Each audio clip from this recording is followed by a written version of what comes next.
ઉપલું નગર, મધ્યમ નગર અને નીચલું નગર 3 વિભાગમાં વહેંચાયેલું નગર છે. ધ્યાન રાખજો, જનરલી અત્યાર સુધી આપણે વાત કરતા હતા સિંધુ ખંડની સંસ્કૃતિમાં નગર 2 વિભાગમાં વહેંચાયેલું છે. અહીંયા નગર જે છે તે 3 વિભાગમાં વહેંચાયેલું. અહીંયાથી 10 અક્ષરવાળું સાઇન બોર્ડ મળી આવ્યું છે. 10 અક્ષરવાળું સાઇન બોર્ડ મળી આવેલું છે.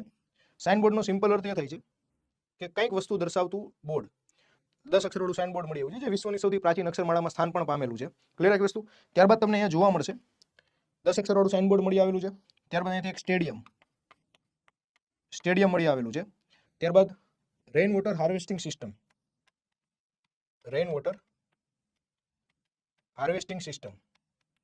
એટલે કે વરસાદી પાણીના સંગ્રહની સુવિધા. કે મોહેંજો-દડો જે છે સિંધુ ખંડની સંસ્કૃતિનું સૌથી મોટું વ્યાપારિક નગર હતું. અને ભારતમાં જ્યારે તમને પૂછે છે તો એનો સિમ્પલ અર્થ એ છે કે 15 ઓગસ્ટ 1947 ભારત અને પાકિસ્તાનના જ્યારે 2 ભાગ થાય છે તો મોહેંજો-દડો પાકિસ્તાનમાં જતું રહ્યું. તો વર્તમાનમાં ભારતમાં અત્યારનું હાલનું આપણું આજનું જે ભારત જે છે એ ભારતની અંદર સિંધુ ખંડની સંસ્કૃતિનું સૌથી મોટું વ્યાપારિક નગર કયું છે તો એ ધોળાવીરા છે. આ આખું લોથલ આ રીતે બનેલું હતું એવું માનવામાં આવે છે કે અહીંયા આ આખું ડોકયાર્ડ છે, જ્યાંથી જહાજને જે છે તે કિનારા સુધી લઈ આવવાની વ્યવસ્થા બનાવેલી હતી. કૃત્રિમ ધક્કો જેને કહેવાય ડોકયાર્ડ, કે જહાજને કિનારા સુધી લઈ આવવાની આખી વ્યવસ્થા બનાવેલી હતી. ક્લિયર?